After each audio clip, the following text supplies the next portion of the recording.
Fala, galera! Mais uma edição do Pode AZ.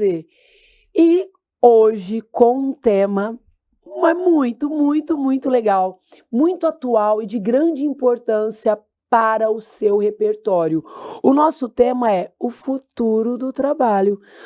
Quais são essas novas formas de emprego? Por exemplo, quando eu tinha a idade de vocês, tinha telefonista. Para ligar para minha avó, ligava para a telefonista primeiro e a telefonista passava para minha avó. Não existe mais. Né? Hoje a gente ouve falar sobre home office, não é? Uns empregos que até então não existiam. E para conversar sobre isso, eu trouxe um amigo muito querido. Aqueles amigos que eu guardo no potinho. E eu peço palmas da produção. Espera aí, deixa eu falar o nome dele antes.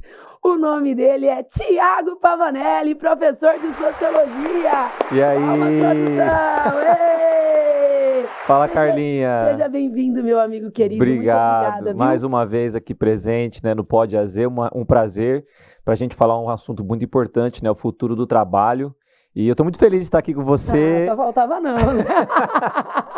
A gente falar bastante sobre isso aí. Isso, que é um tema muito legal, né, Thiago? Como eu legal, disse, muito atual. Muito atual. A telefonista não tem, e outras coisas, mas aí né? você falar isso, você está entregando sua idade, né?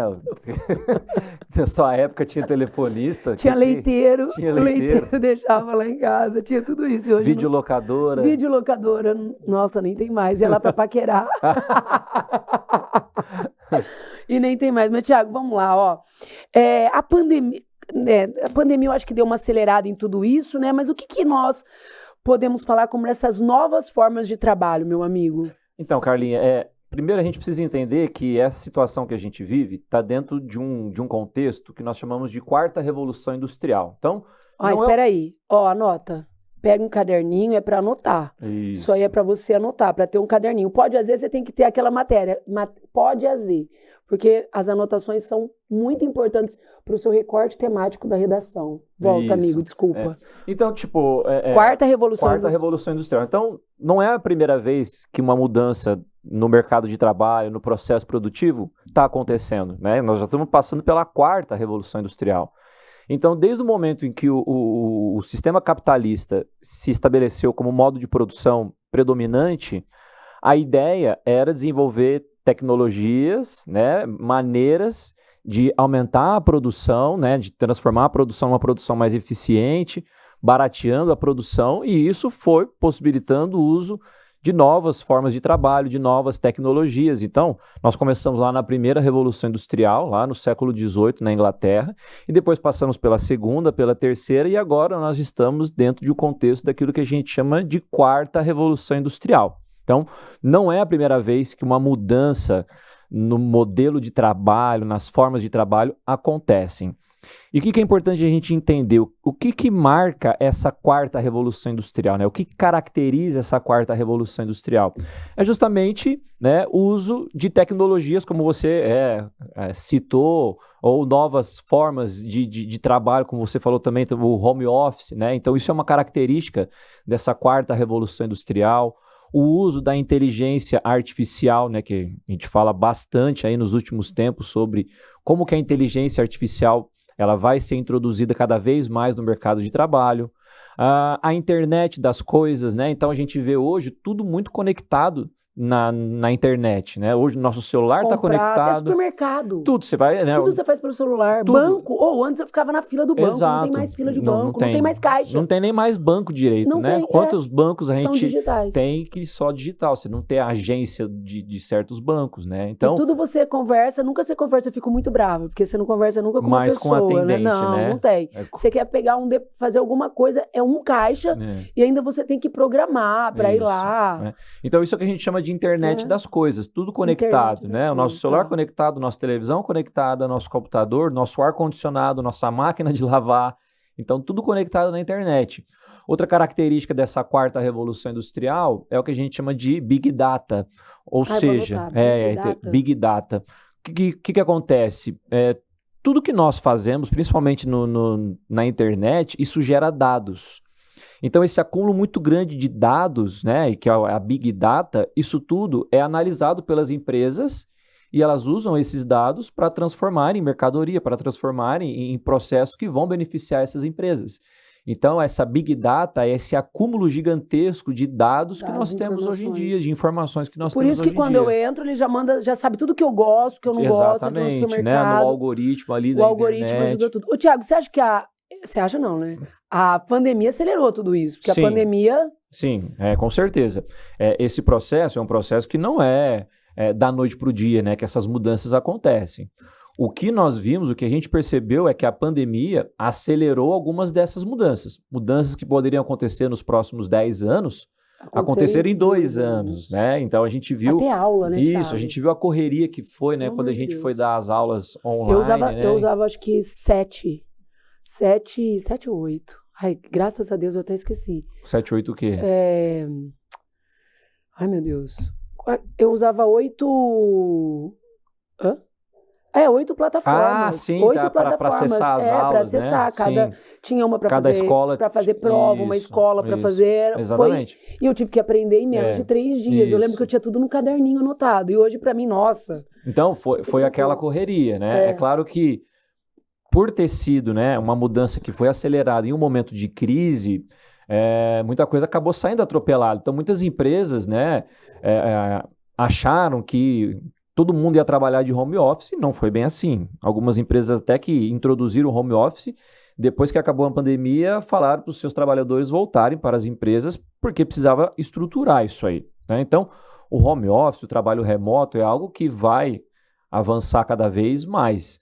A pandemia acelerou isso, né? Só que no momento de crise, e muitas vezes ali de forma meio que desregulamentada, né? Então, isso ao longo dos próximos anos, com certeza isso vai ser regulamentado, o trabalho remoto, home office. Então você vê umas oportunidades, a gente tem que ver coisa positiva. Vamos falar de coisas positivas, tem coisas positivas. A gente pode olhar para um lado, né, de que essa mudança toda, ela vai trazer pontos positivos, né, para o trabalhador. Muitos trabalhadores vão poder se libertar de atividades que são atividades mais pesadas, né, atividades mais repetitivas, porque isso vai ser feito de maneira automatizada, né? E aí esse trabalhador ele pode se dedicar a outras atividades, onde ele vai usar não tanto um trabalho mais manual, e sim um trabalho mais intelectual. Então, essa mudança, ela traz, sim, novas oportunidades, novos empregos serão criados. Novos empregos, novas formas de emprego. Exatamente, né? O especialista em inteligência artificial.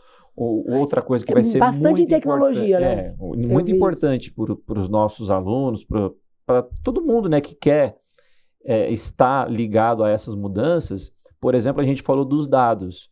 A Big Data, né, é esse acúmulo de dados que nós temos. Só que é importante interpretar esses dados. Então, você vai ter a função do analista de dados, né? Nós já temos isso. E isso vai crescer cada vez mais, saber analisar esses dados, né? Outra coisa que a gente pode colocar aí que acelera muito essas mudanças e que também é um futuro aí, está ligado à sustentabilidade. Muito forte isso, né? A questão ambiental cada vez mais está exigindo com que as empresas se liguem, né, nessas mudanças ambientais. Pensar mais no meio ambiente. Né? Uma coisa que eu vi, que eu estudei, uma coisa que eu vi, por exemplo, é também pensar na saúde mental do trabalhador, né? Sim, com certeza. Isso é muito importante. Porque então fica dentro dessa 4ª revolução industrial, pensar mais no trabalhador como um todo. Exato, né? Porque essas mudanças, ao mesmo tempo que elas trazem novas oportunidades, novos cargos de emprego serão criados, outros cargos serão perdidos. Né? Muitos, então, né, Thiago? se não houver, né, uma preocupação dos governos, das empresas, a gente vai ter aí um aumento do desemprego, né? Então isso certamente será um problema, né? Se isso não ser feito de maneira coordenada, a gente pode ter índices altos de desemprego, né? Muitas funções, muitos trabalhos deixarão de existir, né? Alguns já deixaram, né? Por exemplo, quando eu vou ao supermercado, eu nunca vou naquele caixa todo automatizado, sabe? Sim, Eu não vou. Então, porque eu falar, eu tô tirando emprego de alguém. Então, essa é uma preocupação. Eu não vou. Né? Então, a gente vê, por exemplo, uma das características dessa quarta revolução é aquilo que a gente chama de gig economy, que é a ideia de um trabalho mais flexível. Né? O trabalhador, não necessariamente ele vai ser vinculado a uma empresa. Ele vai trabalhar de maneira autônoma, ele vai desenvolver projetos e vai vender esses projetos para as empresas. Só que o que acontece, né? E a regulamentação, carteira, isso. E aí? Se é um trabalhador mais qualificado, isso vai trazer benefícios para esse trabalhador. Mas agora, se é um trabalhador de uma baixa renda, não tão qualificado, qual é o impacto disso na vida desse trabalhador? Né? Esse trabalhador... Ele vai ter segurança? Ele vai ter segurança, ele vai ter... Quais são os direitos trabalhistas que ele tem? Base trabalhista que vai sustentar esse trabalhador. Então, isso também é um grande desafio, né? Como regulamentar as leis trabalhistas diante desse novo cenário. Né? Então, isso tem que ser uma preocupação também dos governos. As empresas, elas precisam pensar em como treinar esses trabalhadores, em como qualificar esses trabalhadores para que eles estejam preparados e não só querer enfiar essas novas tecnologias e cada um que se vire. Tem que preparar. E assim, para a gente terminar, infelizmente, mas é uma tendência que veio para ficar, mas o desafio... Quais são esses desafios, então? Vamos pontuar. Sim, esses desafios é justamente isso, né? Como qualificar esse trabalhador diante desse novo cenário. Que a empresa não é só jogar, eu jogo e você se vira. A própria educação, né? A educação cada vez mais ligada a essas mudanças também, né? Então, a gente políticas vê isso no públicas, exatamente. No nosso material do AZ, quando a gente vê o material se atualizando, mas a gente vê os itinerários formativos, também, né? Os nossos itinerários, eles são assim, preparando para esse novo o aluno cenário. para o novo cenário. Isso. Mas uma grande preocupação, Carlinha, que eu vejo assim, é também com a questão da saúde mental, né, do trabalhador.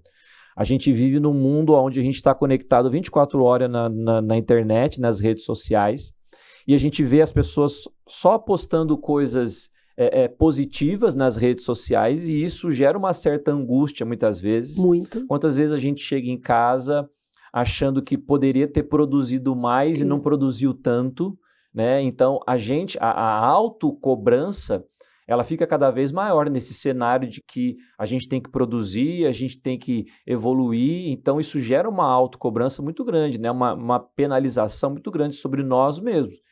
E se isso não for...